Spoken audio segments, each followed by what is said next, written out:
Bonjour, chers bien-aimés de Dieu. Nous voici encore une fois ici pour méditer sur l'évangile de Matthieu, chapitre 25, du verset 31 au verset 46. Honneur et gloire à toi, Seigneur, Jésus, source d'amour, toi le chemin de vie, le roi de la paix, Jésus, Jésus, Jésus. Le Seigneur soit avec vous. Évangile de Jésus-Christ selon saint Matthieu. Gloire à toi, Seigneur. En ce temps-là, Jésus disait à ses disciples, « Quand le Fils de l'homme viendra dans sa gloire et tous les anges avec lui, alors il siégera sur son trône de gloire. Toutes les nations seront rassemblées devant lui. Il séparera les hommes les uns des autres, comme le berger sépare les brebis des boucs.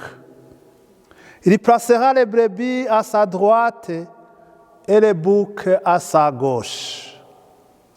Alors le roi dira à ceux qui seront à sa droite, « Venez les bénis de mon Père, recevez en héritage le royaume préparé pour vous depuis la fondation du monde.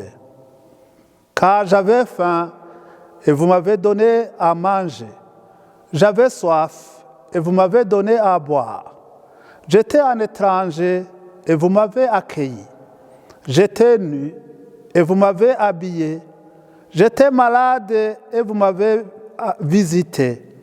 J'étais en prison et vous êtes venus jusqu'à moi. » Alors les justes lui répondront, « Seigneur, quand est-ce que nous t'avons vu? Tu avais donc faim et nous t'avons nourri. Tu avais soif et nous t'avons donné à boire. Tu étais un étranger et nous t'avons accueilli. Tu étais nu et nous t'avons habillé. Et tu étais malade ou en prison. Quand sommes-nous venus jusqu'à toi? » Et le roi leur répondra, « Amen, je vous le dis. Chaque fois que vous l'avez fait à l'un de ces plus petits de mes frères, c'est à moi que vous l'avez fait. » Alors il dira à ceux qui seront à sa gauche, « Allez-vous-en loin de moi, vous les maudits, dans le feu éternel préparé pour le diable et ses anges. Car j'avais faim et vous ne m'avez pas donné à manger. J'avais soif et vous ne m'avez pas donné à boire. J'étais un étranger et vous ne m'avez pas accueilli. J'étais nu et vous ne m'avez pas habillé. J'étais malade et en prison et vous ne m'avez pas visité. » Alors ils répondront eux aussi, « Seigneur, quand avons-nous vu avoir faim, avoir soif, être nu, étranger, malade ou en prison, sans nous mettre à ton service? » Il leur répondra, « Amen, je vous le dis. Chaque fois que vous ne l'avez pas fait à l'un de ces petits, c'est à moi que vous ne l'avez pas fait. » Et ils s'en iront ceci au châtiment éternel et les justes à la vie éternelle. Acclamons la parole de Dieu. Louange à toi, Seigneur Jésus. Gloire à toi, Seigneur, Jésus, parole de vie, toi, lumière dans ma vie, la joie dans mon cœur, Jésus, Jésus, Jésus. Frères et sœurs en Christ, que la grâce de notre Seigneur abonde dans chacune de nos vies. En ce lundi de la première semaine du Carême 2022, l'Église nous invite à méditer sur le texte de l'Évangile de Matthieu, cet Évangile qui nous parle du jugement dernier. Nous allons orienter notre réflexion sur 3 points. Le premier point, l'examen final. Deuxièmement, un examen pas comme les autres. Et troisièmement, un examen qu'on ne peut pas manquer. D'abord, ce jugement sera un examen final. Durant notre vie, nous passons par beaucoup d'examens. Il y en a eu au primaire, au collège, au lycée, au cégep et à l'université.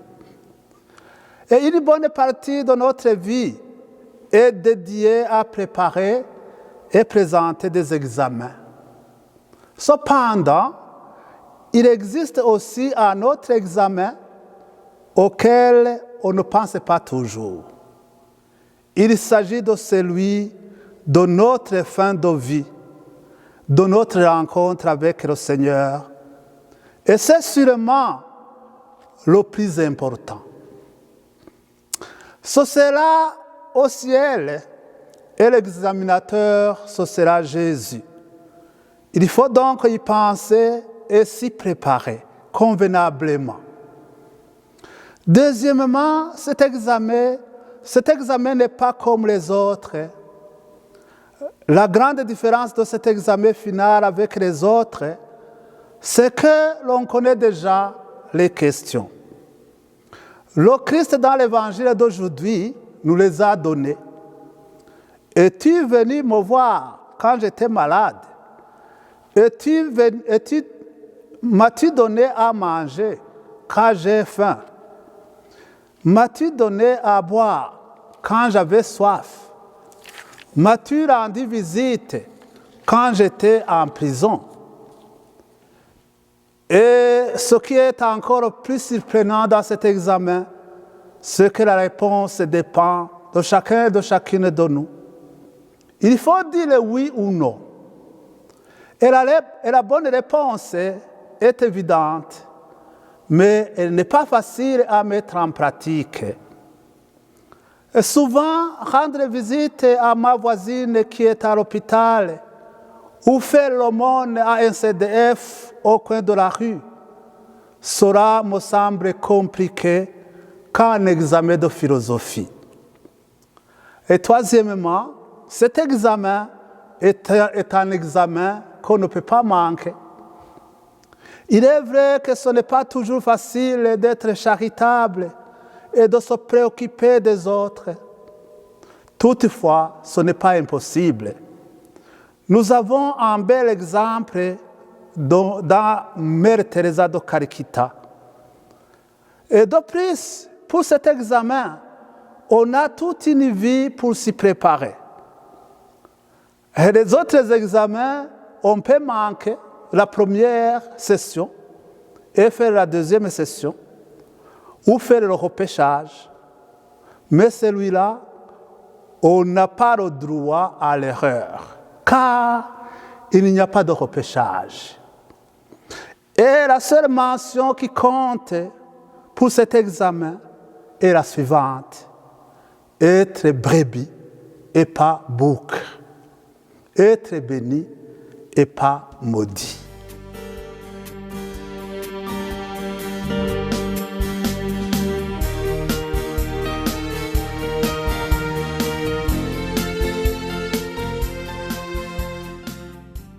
Seigneur, aide-moi à avoir un cœur comme le tien. Fais que je sois généreux et plein d'amour comme tu es. Que je fasse miennes ces paroles de Sainte Thérèse de l'Enfant Jésus. Aimer, c'est tout donner et se donner soi-même. Je vous confie à la miséricorde et à la bénédiction de Dieu et je vous bénis au nom du Père, du Fils et du Saint-Esprit. Amen.